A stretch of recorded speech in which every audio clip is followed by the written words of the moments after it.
The Lord be with you. A reading from the Holy Gospel according to Luke.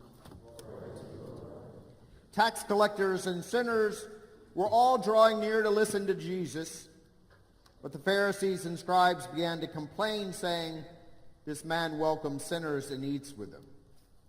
So to them, Jesus addressed this parable. A man had 2 sons, and the younger son said to his father, "Father, give me the share of your estate that should come to me." So the father divided the property between them. After a few days, the younger son collected all his belongings and set off to a distant country where he squandered his inheritance on a life of dissipation. When he had freely spent everything, a severe famine struck that country, and he found himself in dire need. So he hired himself out to one of the local citizens, who sent him to his farm to tend the swine. And he longed to eat his fill of the pods on which the swine fed, but nobody gave him any. Coming to his senses, he thought, "How many of my father's hired workers have more than enough food to eat? But here I am, dying from hunger. I shall get up and go to my father, and I shall say to him, 'Father, I have sinned against heaven and against you. I no longer deserve to be called your son. Treat me as you would treat one of your hired servants.' So he got up and he went back to his father.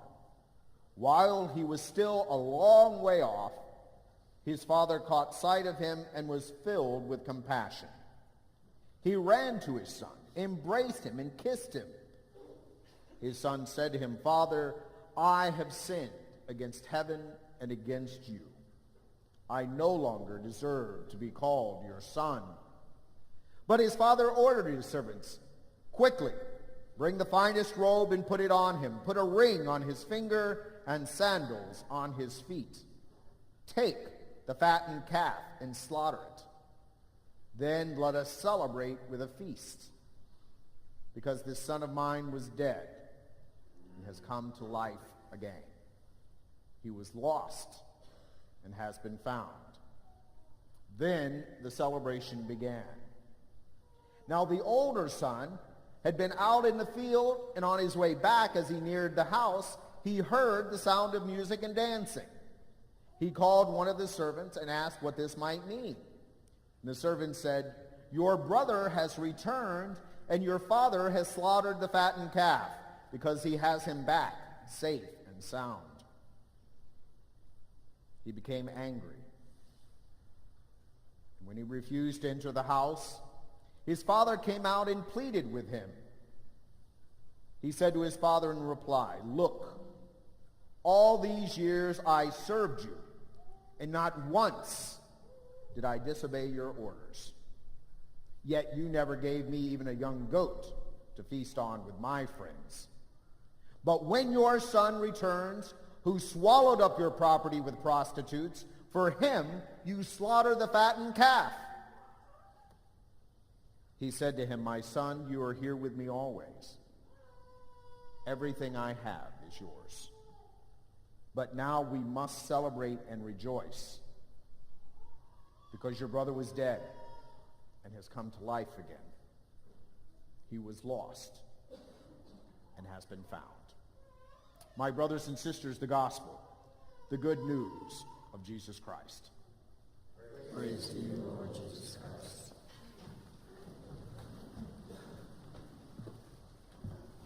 That we might become the righteousness of God. Those were powerful words from St. Paul this morning. The righteousness of God. Righteousness in the Old Testament is a very strong word, reserved only for the Holy One. And so the mere fact that Paul tells us that we can share in that ministry of reconciliation is significant. And how do we do that? I think that's where the story of the prodigal son comes into play. One of my favorite movies that I can watch over and over and over again is The Sixth Sense. How many of you have ever seen The Sixth Sense? Because I'm going to tell you the ending, so spoiler alert. The movie is about a little boy who sees dead people. That's one of my favorite lines. I see dead people. Now, he begins because he sees dead people, and this is not really something that most people like to talk about. He begins to see a therapist, a psychiatrist, who's played by Bruce Willis. Now, through the course of the movie, they're having these conversations. And yet the reality is, and the surprise at the end of the movie, which immediately after I saw this, I remember exactly where I was. I was in Melrose Park, Illinois. I immediately went and bought the movie for the next time, because at the end, what you discover about Bruce Willis? He's dead. And he doesn't know it. Now, it's sort of hard to make. Can you imagine being dead and not knowing? You would think you would know you were dead. The smell alone would be sufficient. And then so after that, I was just so amazed at the movie, I watched it again because I had nothing else to do. So I just watched it again to see where all those scenes where you think he's in fact interacting with other people, he's really not. The only person that he really interacts with is the little boy who sees other dead people.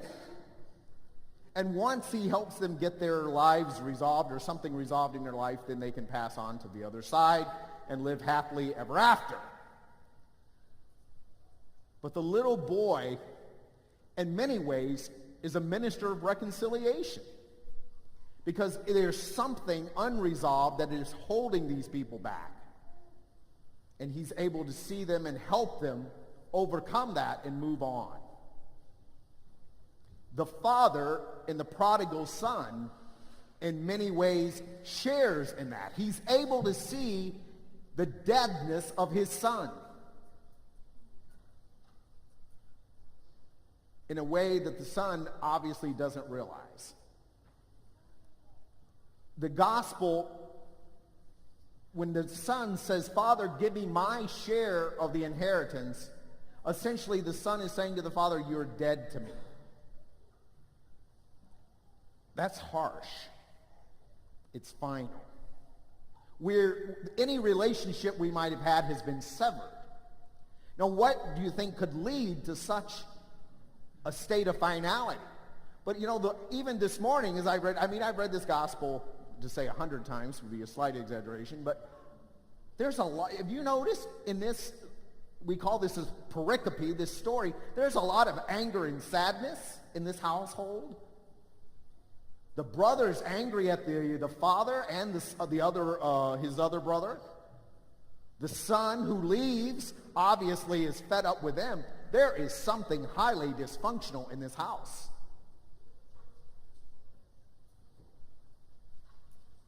There is death. And so the son wants to get away from that. And how many of us in our lives have not wanted to escape a bad situation? Because we believe there is some place over the rainbow that's going to be better. And so the son says, "I want my inheritance. You are dead to me. And I'm going to leave this place because I am too big for this town. I am too big for you." And maybe we just, Dad, we don't communicate that much anymore. And how many of us have gone through it? I remember between the ages of 14 until my father died, I didn't respect him, and I didn't listen to him. And unfortunately, he died when I was 18, so I didn't really ever get a chance to reconcile. But I think there's something about fathers and sons where am I alone in that? Did anyone else have problems with their father? You all. Or mothers and daughters, they always get along perfectly.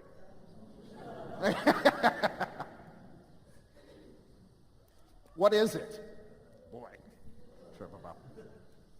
So anyway, in this relationship, I don't want anything to do with you. I want to get out of this town. I want to get away from you.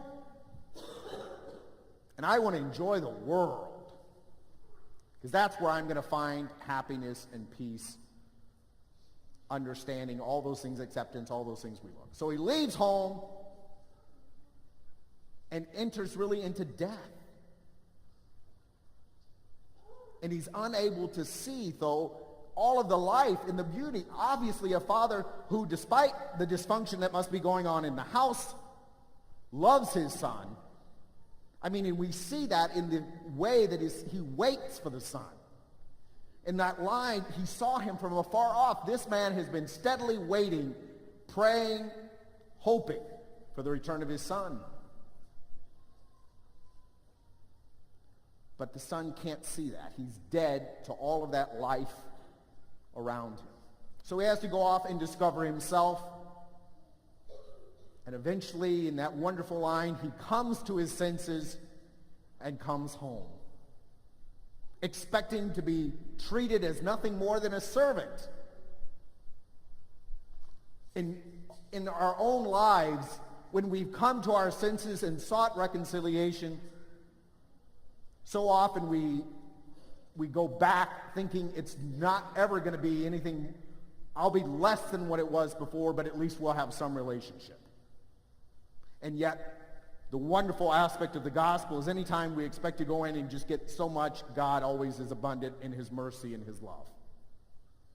So not only will you be my son once again, you're going to be that honored son with the ring, the sandals, and the cloak. I mean, all of those things are symbolic.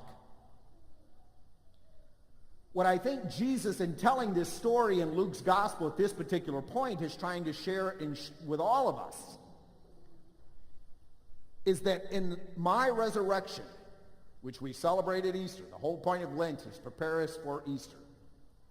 The power of my rising from the tomb, I don't think we can spend enough time, because it's something that's so far beyond us to understand what did the resurrection of Jesus mean. But the power of that resurrection is not only to raise us from the dead, it's to bring life to the brokenness of our daily lives in ways that we can't even imagine. And in so often, in my own experience as a priest and a confessor, the thing that brings people the most pain in their lives are these broken relationships, specifically with their fathers and mothers and children and just good close friends. We struggle over and over with the pain of that. And Jesus, in the power of his resurrection, comes to heal that as much as he comes to bring us eternal life. One of my Dominican colleagues from the Western province, who happens to be the Catholic chaplain at Stanford University, his name's Father Nathan Castle. Nathan's a great guy, and he has just written a book called And Toto 2. It is a spiritual retelling of The Wizard of Oz. Now, The Wizard of Oz, according to Nathan, and this has been, because I don't trust my Dominican brothers, I went on the internet and looked. Would you believe that this is the most watched film of all time? How many of you have seen The Wizard of Oz? To be honest with you, it is one of my, I don't like the movie. I hate the monkeys. If they cut out the monkeys, I think it's a great movie, but I don't like the monkeys. But anyway, Nathan, in his retelling of the movie, and it's very interesting, for him, Toto is a Christ figure. Because toto in Latin, or it comes from totus, which means all. And the thing is, the love of that dog for Dorothy is all-encompassing. And interestingly enough, as he goes through the movie, there's only one scene in the entire movie when they are separated. So anyway, but this isn't about Toto. It's not even about, well, it is sort of about Dorothy. This is not a point that Nathan makes in his book, but in reading and reflecting upon it all week, it's something I came to. And I'm going to talk to Nathan about this. That in my mind, Dorothy is like the prodigal son. Because why does Dorothy leave? Now, I mean, she leaves literally because she gets hit in the head, but that's a whole other issue. Why does she want to leave home? Now, the quick answer is because the witch or the woman, what's her name, Mrs. Gulch, isn't it Gulch? She wants her dog. But why does she leave? I have no place to go, so this is going to be, so you go ahead. Take your time. Think about it. It's raining. Yes, thank you, Jan, because otherwise we would have been here for a while. According to the book, she leaves because she lives in Kansas, where it's gray. And who doesn't want to leave Kansas? And so she wants to leave home because it's not what she expected and she doesn't want to go. Right. But remember when she goes, when the dog and the dog, remember, runs away, and then comes, or she takes the dog runs out of the basket, runs back. She goes to both Auntie Ann and Uncle Henry, and they're both what? They're busy. They don't have time. Don't bother us now. And so she feels unloved, unheard, unaccepted. And she wants to go to that place over the rainbow where all things are going to be well. I'm too big for this town.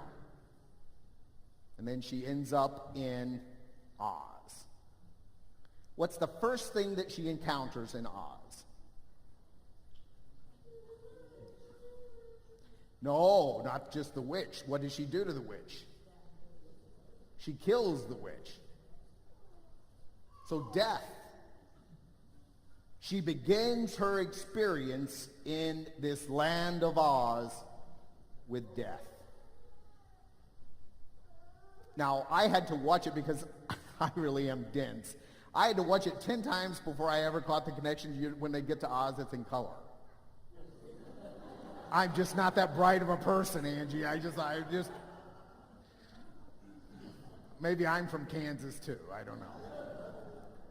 Ooh, just kidding. I thought you guys would eat that up, big Missouri people, but you're obviously not that big into it. Anyway, so she encounters death there, and she's on this journey. But what helps her to realize the life she left behind is those relationships she forms with the Scarecrow, with the Tin Man, and the Lion. I really do think it's the relationships in our lives that we form which, in a sense, bring our life fulfillment and love and peace and joy. And those relationships, because they're somewhat peripheral, help her to see really the importance of the relationships she left behind. And so the rest of the movie becomes her desire, intense desire, to get back home.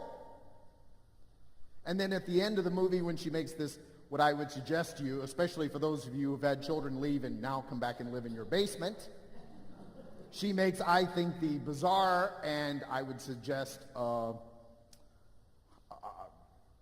just bizarre statement, I'll never leave home again. Well, let's get you married, and we don't want you living in the basement forever. But I think in her journey, and you go back and look at the movie, she believes that there's this other place. But ultimately, the truth that she finds at the end of the movie, when she's talking with Glinda and says, you could have gone home all along, but what did you learn? You had to learn something. And by saying there's no place like home, there's no place like these relationships. The movie is about a relationship. I think The Prodigal Son is about relationships, and it's about reconciliation. But as we all know, reconciliation is hard. And that's why I think in many ways the characters, what do you need for reconciliation? You need a brain, you need a heart, and you need courage.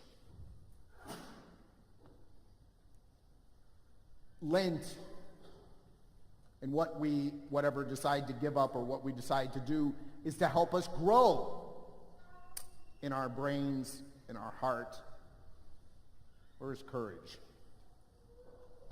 In our courage. You got to be creative, okay? I don't know. It's courage is somewhere, but anyway. So that we can reconcile, become the righteousness of God. Because I would suggest to you, when we hang on to that anger and the bitterness of that older brother in this story, it is impossible to be the righteousness of God with anger in our hearts. So Lent is about healing. It's about loving. And it's about gratitude for God who has loved us so much that he will rise from the tomb to give us that power.